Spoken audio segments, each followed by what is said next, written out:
O que eu vou fazer agora é retomar a leitura, a apresentação do livro Homo Sacer, partindo do ponto em que Agamben anuncia os tópicos que serão abordados na sequência e que, só para relembrar, são 4 tópicos que dizem respeito. O primeiro deles, a Declaração dos Direitos Humanos. O segundo, a eugenia nacional socialista. O terceiro, a vida digna de ser vivida. E a determinação normativa dos critérios de morte. E o quarto. O movimento de Agamben parte de sua convicção de que esses acontecimentos pertencem à biopolítica e que ali adquirem seu verdadeiro sentido. Até aí eu tinha ido. Reafirmando sua posição, Agamben localiza o primeiro registro da vida nua implicitamente presente no mandato de habeas corpus de 1679 como registro político. Trata-se de um documento unanimemente assumido como solo da democracia moderna. No mandato de habeas corpus, o corpo, é o novo sujeito da política que vem à tona.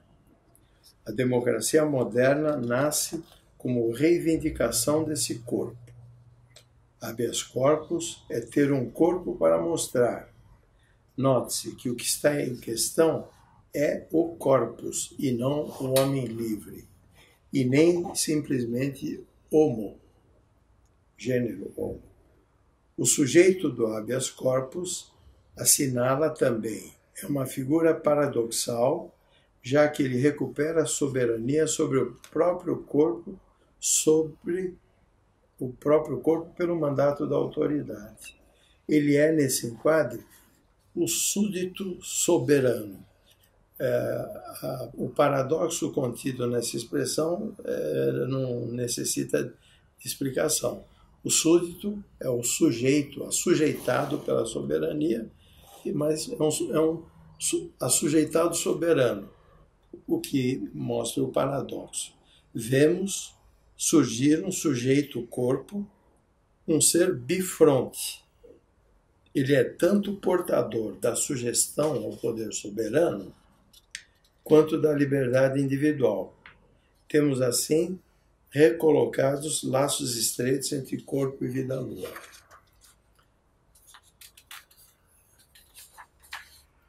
Uma vez articulada a vida nua na figura do habeas corpus, Agamben volta-se para a figura do refugiado, colocando em destaque o texto de Hannah Arendt. O declínio do Estado-nação é o nome do trabalho, dedicado aos refugiados. Este livro focaliza o fim dos direitos do homem. Nesse texto, Arendt liga numa íntima e necessária conexão os destinos dos direitos dos homens aos do Estado-nação. Mais uma vez, de interesse particular para Agamben, é a figura do refugiado, põe em relevo outro paradoxo que produz uma crise radical nos direitos humanos. A concepção dos direitos humanos, baseada na suposta existência de um ser humano como tal, caiu em ruínas tão logo aqueles que a professavam encontraram-se pela primeira vez diante de homens que haviam perdido toda e qualquer qualidade, exceto o puro fato de serem humanos. Para explicar, para permitir entender melhor esse fragmento, eu uso o homem humano em 2 sentidos. O humano no sentido da vida qualificada, que é a suposição da existência de um ser humano como tal. E essa figura cai em ruínas na medida em que se constata na figura do refugiado por o fato de serem humanos no sentido de zoe, a mera existência biológica, que é considerada no refugiado, e não a sua existência enquanto ser político. O cerne do problema está no fato de que no sistema Estado-nação, os direitos do homem, declarados como sagrados e inalienáveis, perdem realidade caso não se liguem à ideia de direitos dos cidadãos de um Estado. Agamben indica que este furo, esta ambiguidade, está inscrita no próprio título da Declaração dos Direitos do Homem e do Cidadão. O curioso é isso, que o desdobramento do homem em homem e cidadão é muito parecido, se aproxima muito da noção de Zoe e Bios, que é a fratura originária da qual nos fala Agamben. Note-se que o título traz lado a lado a duplicidade das palavras homem e cidadão. Agamben inclui em sua discussão um xiste de Edmund Burke, contemporâneo inglês da Revolução Francesa, anotado por Hannah Arendt. Burke disse preferir aos direitos inalienáveis do homem os seus direitos de inglês, de cidadão, trazendo à tona a espantosa ambiguidade dos direitos humanos ditos do homem e do cidadão. Agamben recorta, para iluminar tal ambiguidade, uma sequência da referida Declaração dos Direitos do Homem. Vejamos, todo homem nasce com direitos inalienáveis e imprescritíveis. Artigo 2º. A finalidade de toda associação política é a conservação dos direitos naturais e imprescritíveis do homem. E artigo 3º. O princípio de toda a soberania reside essencialmente na nação. Nação entendida como o lugar onde se nasce. Daí nação, nacionalidade, nacionalismo. No último artigo, lemos que o súdito, aquele que era súdito no antigo regime, ancien regime, torna-se cidadão. Ao examinar o texto dos direitos humanos, Agamben enfatiza o fato de que os princípios de natividade e de soberania, que estavam separados no regime antigo, ancien regime, aparecem fundidos no corpo do sujeito soberano como fundamento do novo Estado-nação. Nesta manobra, os direitos são atribuídos ao homem somente na medida em que ele é cidadão. Agamben volta no tempo e recorta no direito romano as figuras do ius soli, uma expressão latina que significa nascimento, direito referido ao nascimento em determinado território, e do ius sanguinis, que se refere ao nascimento de genitores cidadãos. Então, são duas figuras jurídicas, ius soli e ius sanguinis. Nele, no direito romano, o sujeito nasce cidadão. Esses critérios jurídicos adquirem com a Revolução Francesa importância renovada, já que nomeia o Estatuto da Vida como origem e fundamento da soberania. Da ambiguidade entre homem e cidadão, decorre durante o curso mesmo da Revolução Francesa a multiplicação de disposições normativas que visavam estabelecer o contorno preciso do homem como sendo cidadão ou não. A dificuldade era também articular e restringir os círculos do ius solis e ius sanguinis, isto é, uma questão jurídica torna-se política. A consequência primeira desta ambiguidade inscrita nos direitos do humano comparece de fato no fato de que as mulheres, crianças, estrangeiros e aqueles que não contribuíram para o estabelecimento do público não deveriam participar da coisa pública. Estas figuras de homem ficavam do lado de fora do círculo do cidadão. Em suma, todo homem nasce com direitos imprescritíveis, fala o artigo 1, inalienáveis, mas os desenvolvimentos da declaração, que sucedem à declaração, vão definir quem é cidadão e quem não é. Pois bem, os refugiados não têm, por definição, estatuto de cidadão no território em que se encontram e, por isso, constituem, no ordenamento do Estado-nação moderno, uma realidade inquietante, porque rompem a continuidade entre homem e cidadão. É homem, mas não é cidadão.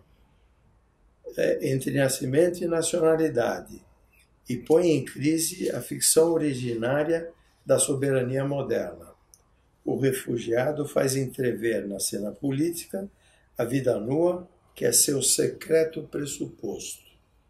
Agamben cita Hannah Arendt quando ela afirma que o refugiado é o homem dos direitos, a sua primeira aparição real.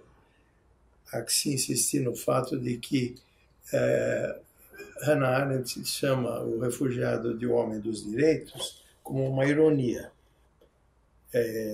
e que diz que aqui faz a sua primeira aparição real, fora da máscara do cidadão que constantemente o cobre,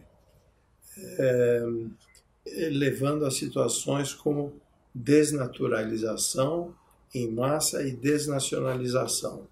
Eu não pretendo me estender muito a respeito disso, porque isso acrescentaria um volume muito grande de informação, mas o que Hannah Arendt está dizendo aqui é que o refugiado ele não tem a condição de cidadão, mas que também habitantes de certos estados-nação deixam de ser cidadãos em função de critérios que são estabelecidos pelos governos das respectivas regiões, países.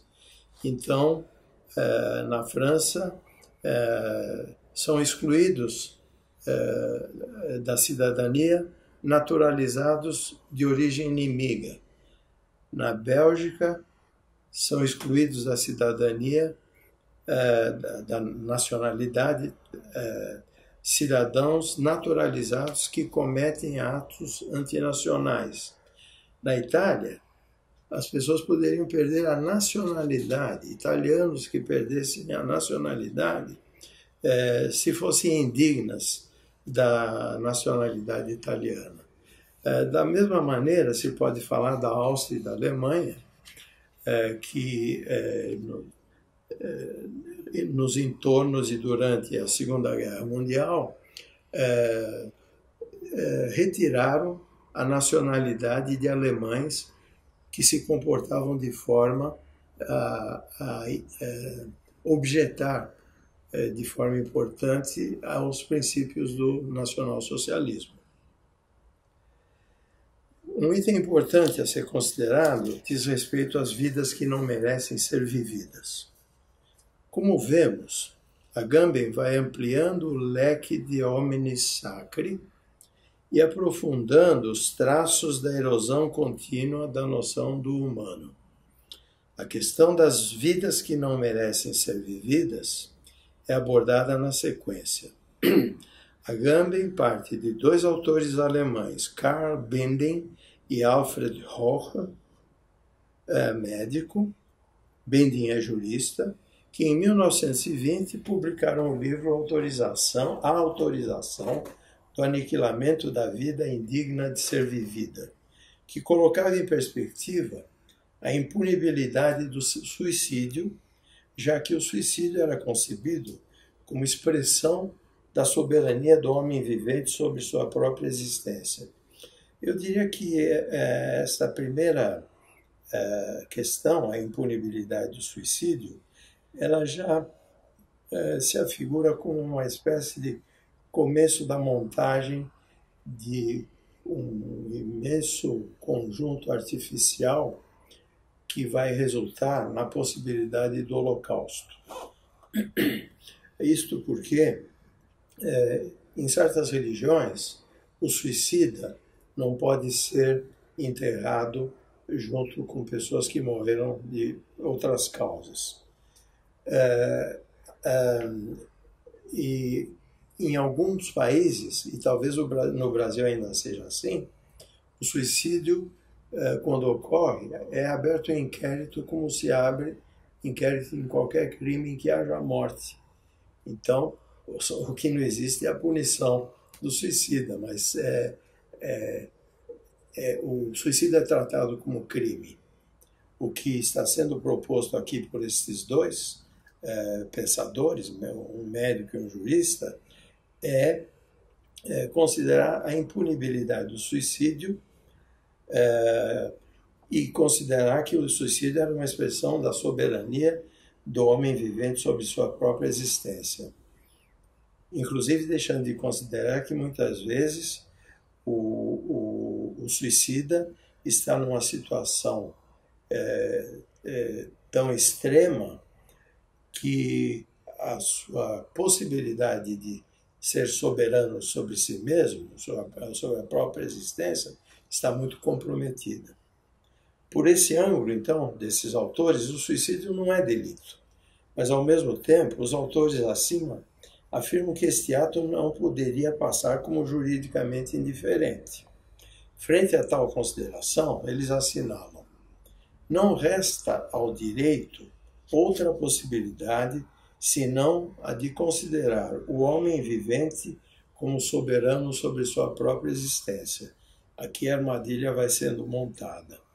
Nesta linha de reflexão, Binding sustenta que o ordenamento jurídico não tem o direito de proibi-lo, o suicídio, e afirma que, frente à soberania do homem sobre sua própria existência, emerge a necessidade de autorizar o aniquilamento da vida que não merece ser vivida. E ele introduz aqui a questão da vida que não merece ser vivida. Inquietante, diz Agamben, é que tais considerações colocam na cena jurídica europeia as figuras jurídicas da vida que não merece ser vivida, já que a questão da vida entra em termos de valor e não valor no jogo das esferas jurídica e política, que merecer ou não merecer ser vivida diz respeito àquela vida que vale ou à vida que não vale. De fato, Carl Schmitt interessa-se pela questão. Segundo ele, quem determina um valor fixa, por isso mesmo, um não valor. E o sentido de um não valor é o aniquilamento do que é não valor. O valor da vida é definido com base nas vidas indignas de serem vividas. É interessante porque, com a noção de não valor, uma coisa que Carl Schmitt faz é usar o mesmo critério que ele usa para falar da norma e da exceção. A exceção é que dá valor, dá significado à norma. Aqui ele está dizendo que é o não valor que vai delimitar o que é valor. E considerar que o não valor pode ser aniquilado, já que é um não valor. O passo decorrente das questões levantadas pelo suicídio e pela legitimidade declarada deste ato leva Binding a perguntar: a impunidade do aniquilamento da vida deve limitar-se ao suicídio, como no direito atual, ou deve ser estendida à morte de terceiros? Esta é a primeira questão, a primeira pergunta que ele faz. A outra pergunta que ele faz é: existem vidas humanas desprovidas da qualidade de bem jurídico? Vidas que, tanto para o portador dessa mesma vida, quanto para a sociedade, perderam o valor? Como se vê, o problema das vidas que não merecem ser vividas desloca-se da questão do suicídio para a questão do homicídio ao assassinato. Bentham conclui que há vidas que não merecem ser vividas. E diz quais são: doentes incuráveis ou por ferimento, doentes incuráveis por doença ou ferimento, que manifestem o desejo de morte. Idiotas incuráveis por nascimento ou por paralisia geral. Aqui quem decide sobre a matabilidade é o outro, sem a manifestação do desejo do sujeito. Eu queria fazer um comentário a respeito de idiotas, né? No tempo em que isso acontece, a classificação psiquiátrica continha um item, uma entrada que era a das oligofrenias, e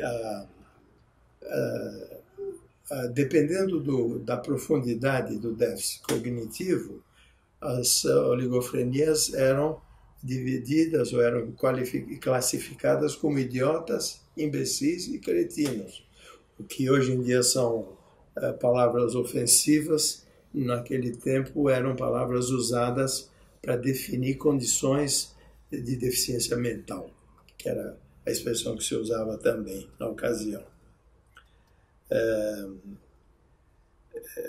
Então, voltando, os idiotas incuráveis seriam por nascimento ou por paralisia geral, sífilis quaternária, não? Também são vidas que não merecem ser vividas, só que quem vai decidir se a vida continua ou não é o sujeito, mas um outro sujeito. Bentham justifica sua decisão dizendo que certos homens não têm vontade de viver nem de morrer. Suas vidas não têm objetivo, mas eles não as sentem como intoleráveis. Para ele, não há razão jurídica, social ou religiosa para impedir a morte desses homens, que não são mais do que a espantosa imagem ao avesso da autêntica humanidade. Não são humanos, são inumanos. O procedimento para provocar a morte de vidas que não merecem vividas é apresentado sob forma de perguntas e respostas. Quem teria legitimidade para postular a requisição de morte, a iniciativa da proposta da morte? A resposta é o doente, o médico ou o parente próximo. Quem deveria deliberar sobre o pedido? Deliberar no sentido de conduzi-lo à execução. A decisão final deve ser feita por uma junta de médicos e juristas, detentores, portanto, do poder soberano. Nesse ponto, Agamben incide para assinalar o fato de que a soberania do homem vivente sobre sua vida fica condicionada à ficção de um limiar em que a vida cessa de ter valor jurídico. Limiar este que abre a porta para a extinção da vida sem que isso configure homicídio. Quer dizer, extinguir uma vida que é indigna de ser vivida deixa de configurar homicídio. Uma vez que tais vidas estão fora do ordenamento jurídico, elas deslizam para o espaço da vida nua, do homo sacer, que passa a envolver uma decisão sobre o limiar além do qual a vida deixa de ser politicamente relevante e passa a ser somente vida sacra, que pode ser impunemente eliminada. Sabemos, diz Agamben, que toda a sociedade fixa esse limite. Toda a sociedade decide quem vão ser seus homines sacri, homens sagrados. Agamben, como disse, sugere que tal limite tem se alargado na história do Ocidente e passado a afetar a vida humana de todo cidadão. Para ele, A vida nua não está mais confinada a um local, a um lugar particular ou a uma categoria definida, mas habita o corpo biológico de cada vivente. Na Alemanha nazista, por exemplo, a inclusão dos doentes mentais incuráveis na categoria das vidas indignas de serem vividas, ali poderiam ter morte por graça, isto entre aspas, porque também é uma ironia, é uma expressão de Binding, mas é evidente a ironia subjacente ao uso dela. Então, essas vidas poderiam ter morte por graça. Esta noção coincide com a virada decisiva na história do nacionalsocialismo. A cidade de Grafenegg, em que 60 mil pessoas foram mortas, é um paradigma da estrutura e do programa da nova política. Antes de continuar, eu queria fazer um reparo.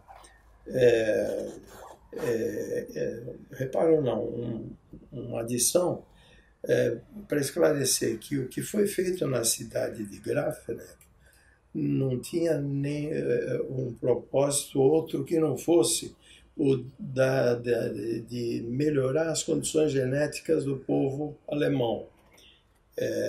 O programa de eugenia era um programa principal, vamos dizer assim, um dos programas principais do nacionalsocialismo. Então, o que se fazia em Grafenegg era levar a cabo a intenção de eliminar aqueles sujeitos que pudessem ser veículo de transmissão de caracteres genéticos indesejáveis para a boa constituição biológica de cada cidadão alemão. Bom, voltando a falar de Grafenegg, o programa envolvia a morte de aproximadamente 70 pessoas por dia. Pessoas que tinham idades entre 6 e 96 anos. Como se tratavam de pessoas que eram portadoras de alguma desordem psiquiátrica,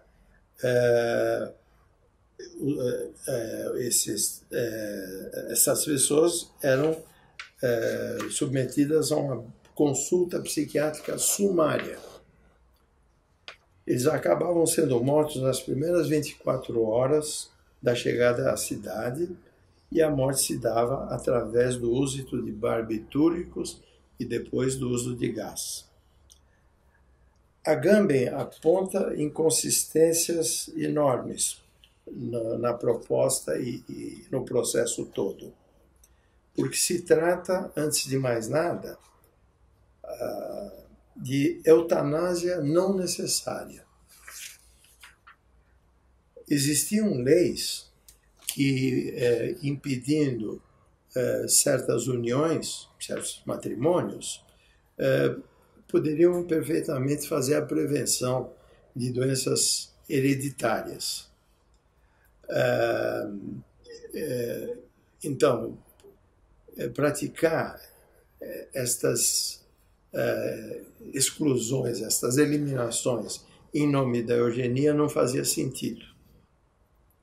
Crianças e velhos não tinham condição de reproduzir. Por que matar crianças e velhos com a finalidade de aprimorar a qualidade da saúde germânica?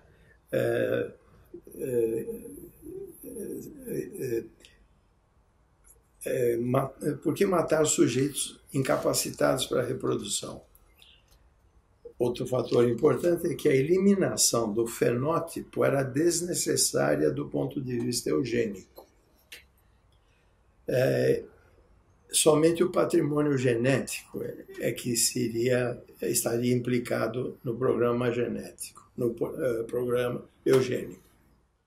Agamben sustenta que, nos campos de concentração, sob a aparência de programa humanitário, realizava-se a vocação biopolítica do Estado Nacional Socialista, ou seja, do poder soberano decidir sobre a vida nua. Vidas indignas de serem vividas assume o manto de um conceito político e não ético. Nele se realiza a metamorfose extrema. A biopolítica, zelar pelo corpo biológico da nação, converte-se em tanatopolítica, decidir sobre o valor e o desvalor da vida. Neste momento, observa-se no nacionalsocialismo uma integração entre medicina e política, uma das características centrais da biopolítica moderna, que começa então a assumir sua forma consumada e a decisão soberana sobre a vida se desloca de um terreno em que o médico e soberano trocam seus papéis.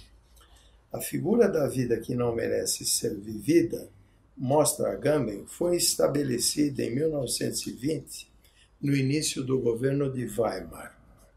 Grafenegg, a cidade, funcionou a partir de 1941 sob a perspectiva do valor e não valor aplicado à vida biológica. Instaura-se uma precificação da vida.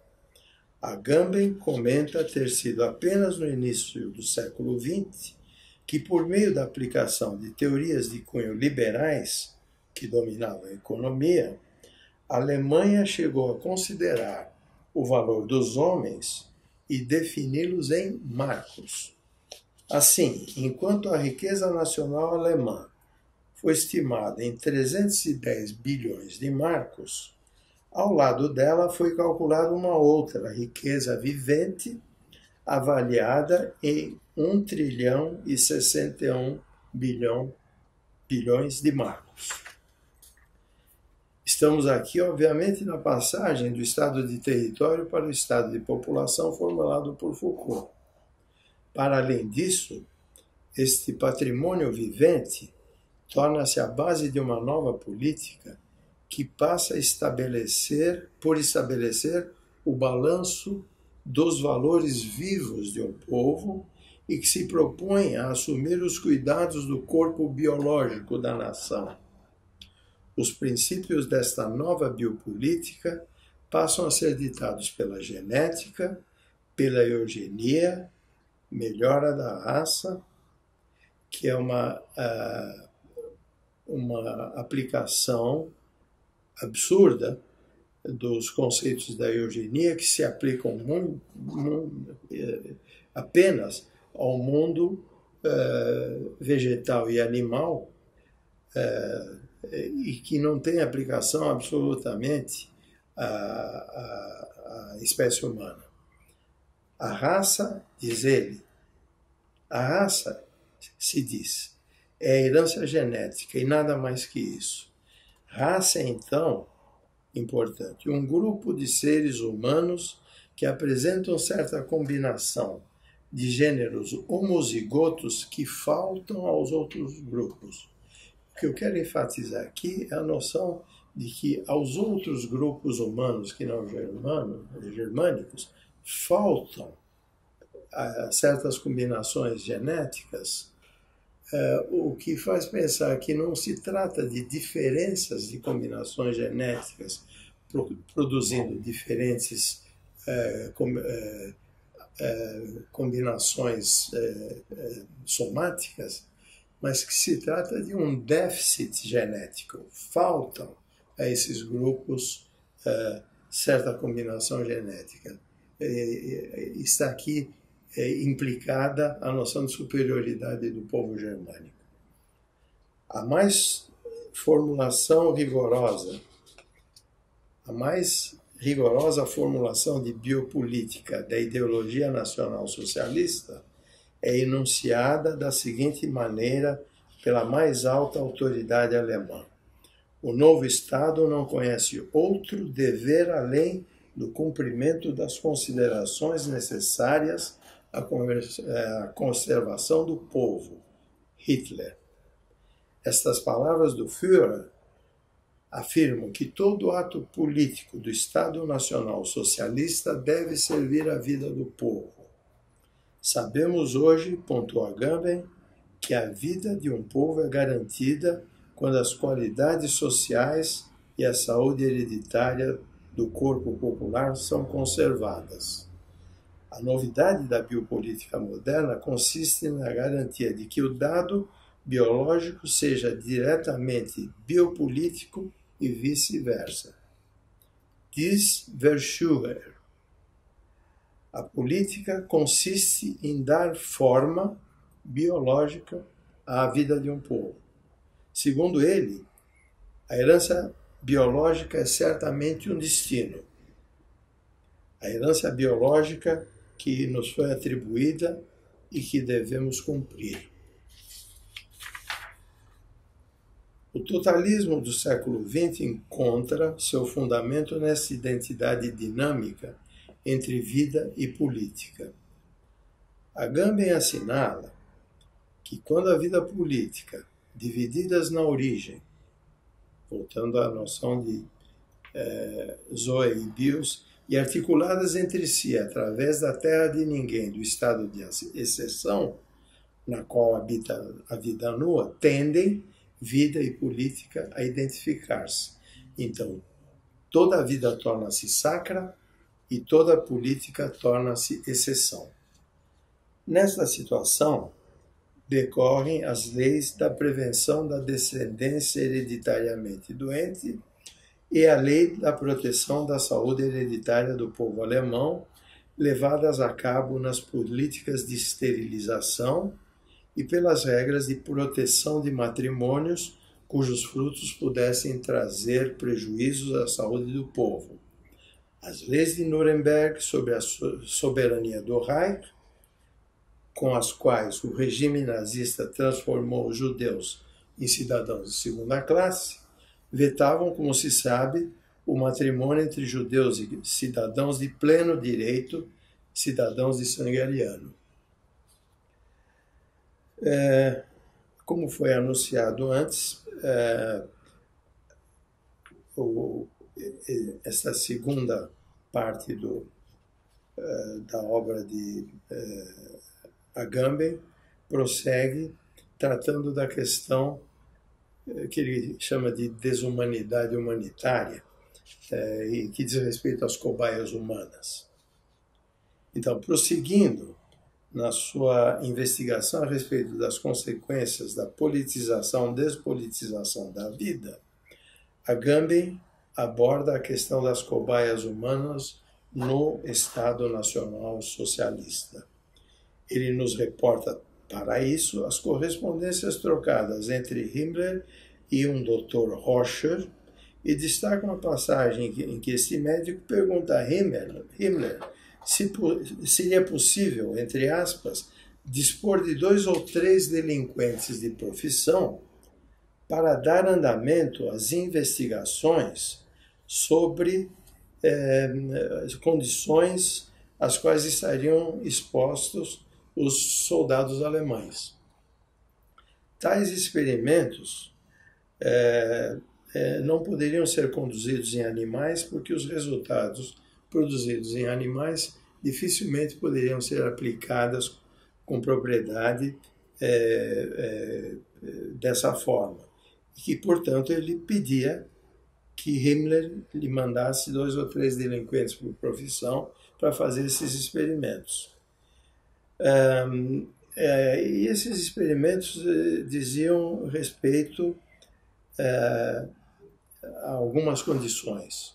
Uma delas seria a condição da descompressão que poderia afetar um aviador alemão, já que naquela época as cabines pressurizadas já existiam. E, portanto, Roscher pretendia fazer experimentos para ver o que acontece na situação de súbita descompressão em grandes altitudes. E Agamben descreve no livro uma situação em que todo o desenvolvimento de uma experiência dessas é descrito E eu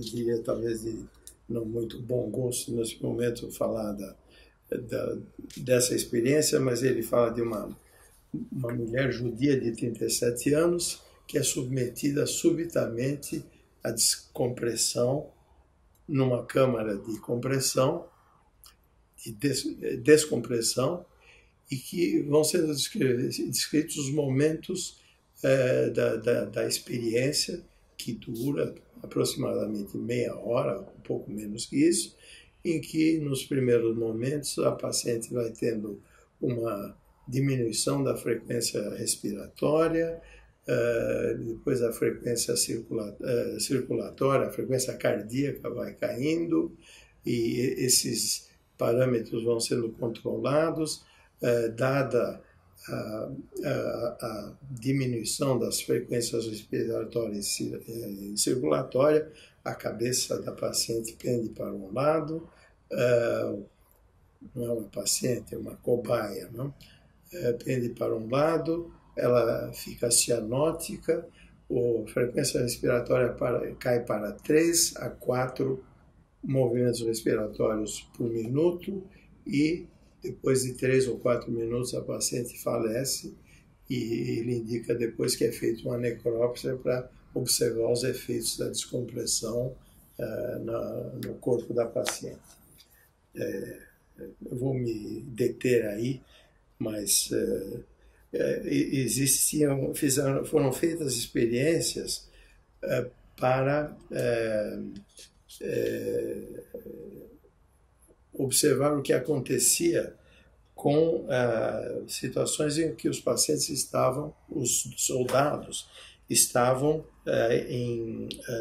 no mar, privados da possibilidade de água potável, e que os grupos eram divididos em 3 grupos que eram privados completamente que dispunham apenas da água do mar,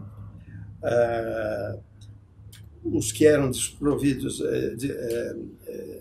inteiramente de água de qualquer espécie, e alguns que tomavam água dessalinizada por uma substância que os químicos alemães haviam inventado. E eram experiências também muito impressionantes, no sentido do quase sadismo, do sadismo implicado, porque se descreve um momento em que uma das pessoas que estava proibida de beber qualquer coisa, tentou chupar a água de um pano de chão.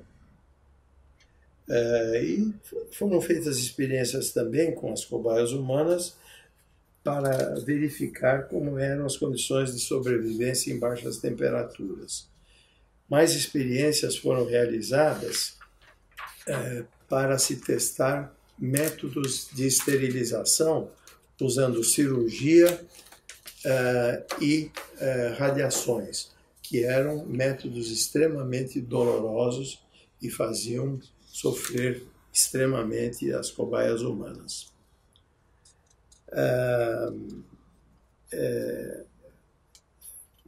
Depois do tratamento breve da questão das cobaias humanas, a Agamben avança para tratar da politização da morte, que é um desdobramento da politização da vida. Vejam, estamos falando agora não da politização da vida, mas da politização da morte.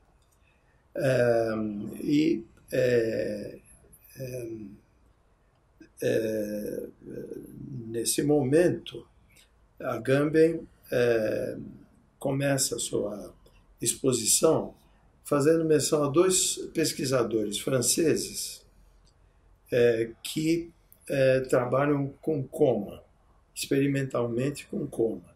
E eles reconheciam, como a medicina tradicionalmente reconhecia, que havia 3 tipos de coma: coma comum, coma profundo e coma muito profundo. 3 tipos de coma.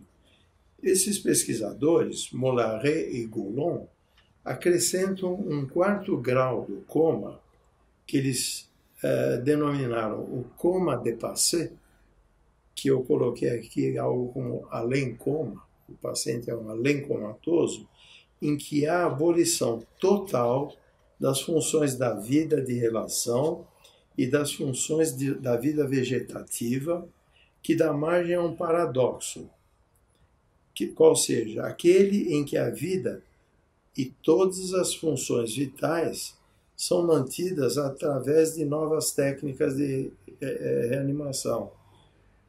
Esse além-coma, na verdade, se trata de um sujeito que está morto, mas que as funções vitais são mantidas além das novas técnicas de reanimação, que são respiração artificial e perfusão de adrenalina para garantir a condição circulatória e a temperatura corpórea. Antes disso, dessa noção do além-comatoso, a sobrevivência do chamado além-comatoso cessava com a interrupção do tratamento. Agamben indaga, tratava-se verdadeiramente de uma sobrevivência? As técnicas de reanimação? Como entender esta zona da vida que persistia além do coma? O que é o além-comatoso?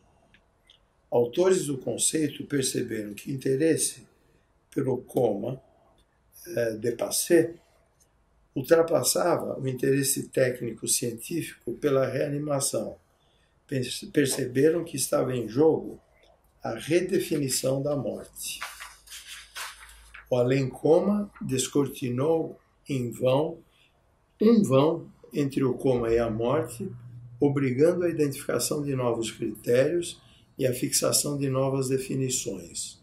Novas definições que fossem aquelas, além daquelas, de cessação do batimento cardíaco e da parada respiratória. Essas se tornaram necessárias, essas novas definições. Monlaret e Goulon assinalaram que o problema persistiria até colocar em discussão as fronteiras últimas da vida e ainda mais até a determinação de um direito de fixar a hora da morte legal. Na medicina técnicas de reanimação ocorrem simultaneamente com o desenvolvimento e aperfeiçoamento das tecnologias de transplante. O estado do além-comatoso tornou-se condição para a coleta de órgãos. Entretanto, como fixar a hora da morte sem que o cirurgião pudesse ser acusado de homicídio?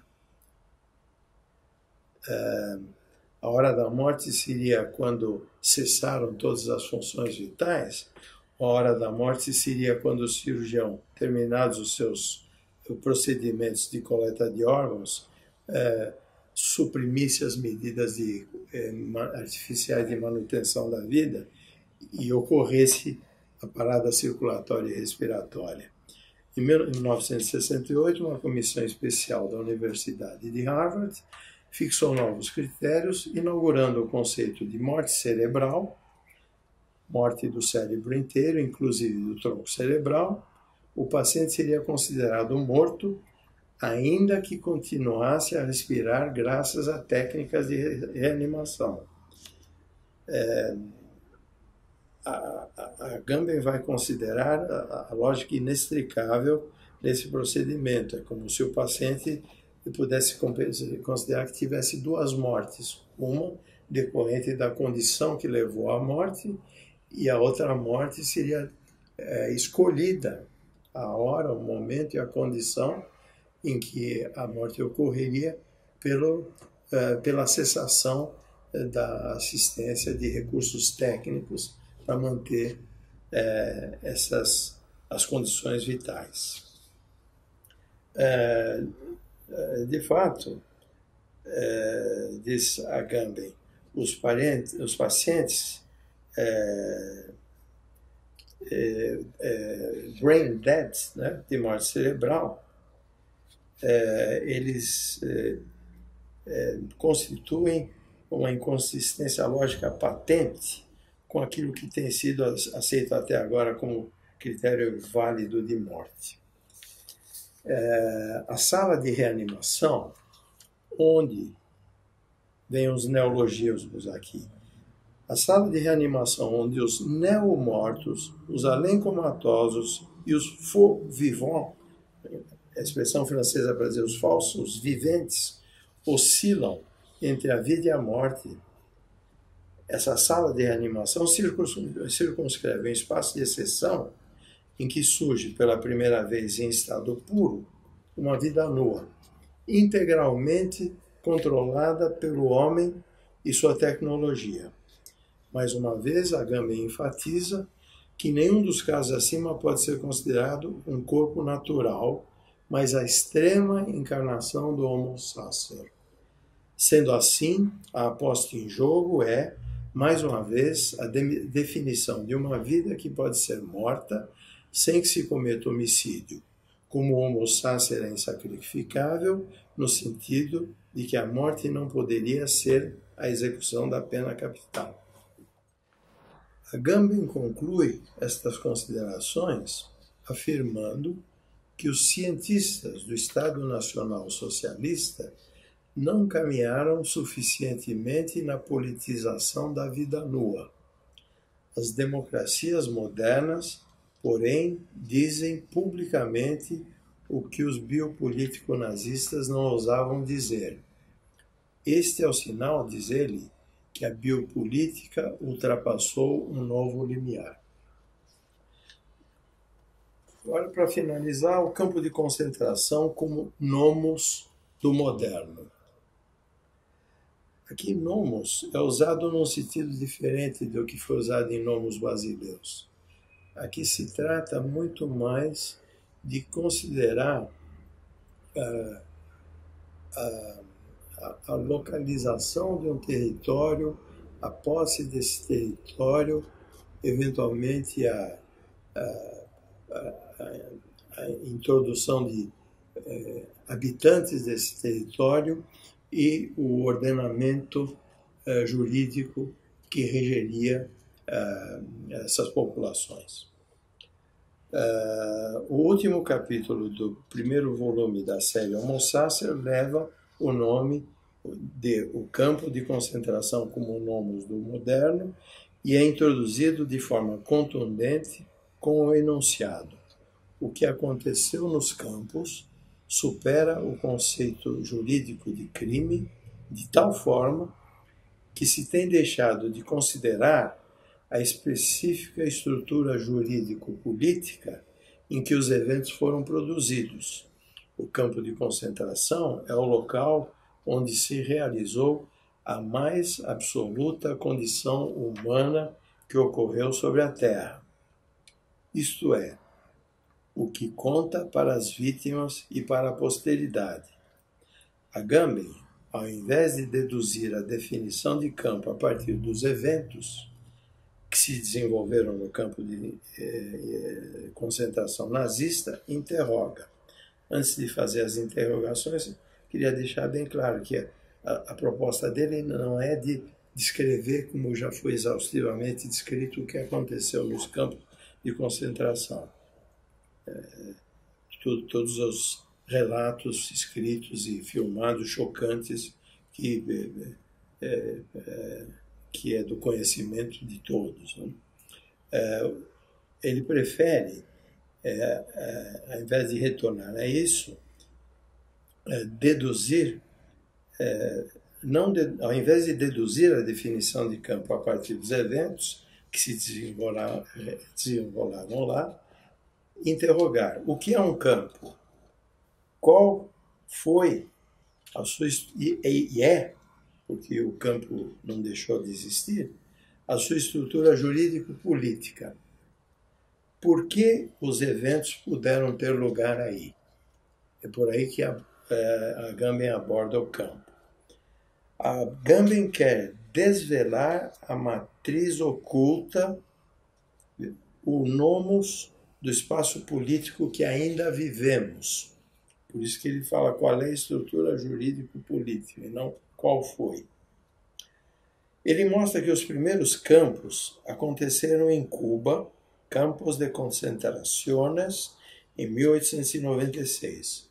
Houve também repressão e insurreição das populações das colônias nos concentration camps, em que os ingleses alocaram boeres que foram colonos e holandeses franceses na África do Sul, que insurgiram contra o domínio britânico no início do século XX.